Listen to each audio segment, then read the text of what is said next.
Hello, thanks for visiting pianolessonsforlife.com. My name is Greg, I'm your personal piano professor, and I'm going to talk to you a little bit about the major seventh chord. Somebody wrote into the website and asked a question about it, and I thought I'd get into it now. I could tell you the notes for every major seventh chord there is, but I'd rather have you take the time and learn a couple of simple formulas, and you'll be able to figure out any chord of any type by just remembering a few formulas. In the case of a major seventh chord, all chords, if you learn them properly, are derived from the major scale that names the chord. So again, we're going to work in the key of C because it's easy to see. We've got 7 notes in the key of C. 1, 2, 3, 4, 5, 6, 7, and 8 really is the same as 1, okay? And again, the formula for the major chord, there's a link on the for the major scale, there's a link on the web page for that, so you can be able to figure out, again, with a simple formula, whole steps and half steps, what each major scale is. Or you can do it by ear. For instance, a D major scale is it has 2 sharps, F sharp and C sharp, okay? And you can tell you've done that right when you hear that familiar scale sound. Anyways, the formula for the major seventh chord would be the root, in this case C, the major third, which is E, the perfect fifth, which is G, and the major seventh, which is B. Nice pretty chord. I'm sitting off to the side here, so my playing isn't going to be that great. But if you play those notes separately, you may hear the start of Color My World, which was probably one of the most famous uses of the major seventh chord. Now, that major seventh chord has the natural seventh that occurs in that scale. The regular seventh chord, they call it the dominant seventh chord, would be a lowered seventh to 1, 3, 5, 7, flat 7, or lowered 7th. And that's the dominant seventh chord, which always pulls you to the tonic. Okay, so that's the major seventh chord there. Again, if we were going to figure it out in the key of E, say, we'd have to first know the scale. Pick 1, 3, 5, and 7, and you've got the major seventh chord. All right, let's do another one. Let's pick one in E flat. Okay, here we go. So I've got 1, 2, 3, 4, 5, 6, 7. And there's the major seventh chord in E flat. Okay, so it's pretty simple. Just know your scales, then pick 1, 3, 5, 7, and you've got the major seventh chord.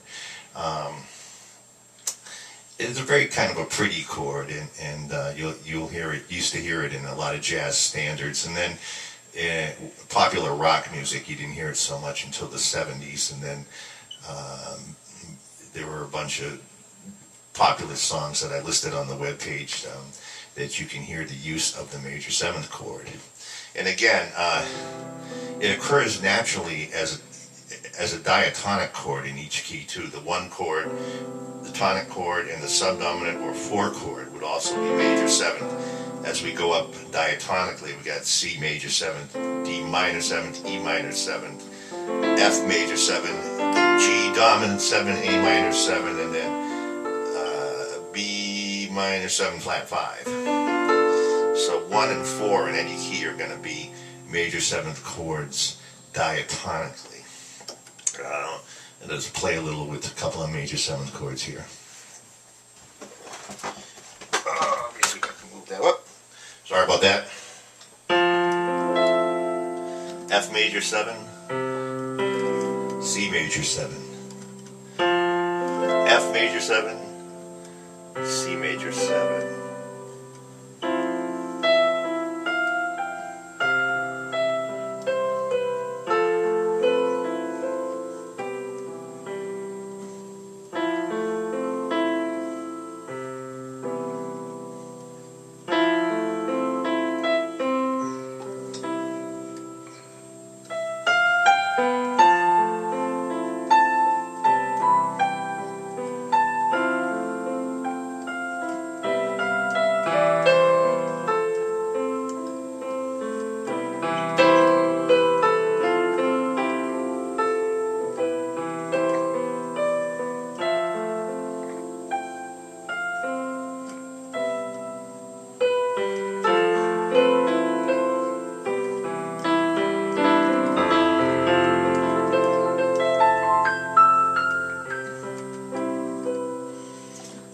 things to notice when you're doing chords. First of all, when you learn a new chord like a C major 7th, go ahead and learn it in all its inversions.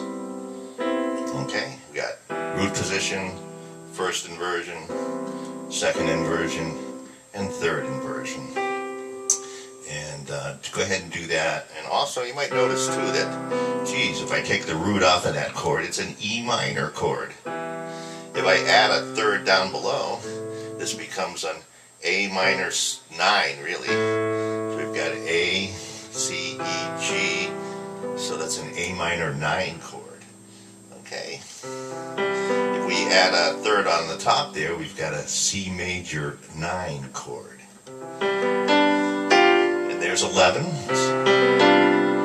And there's 13 up there.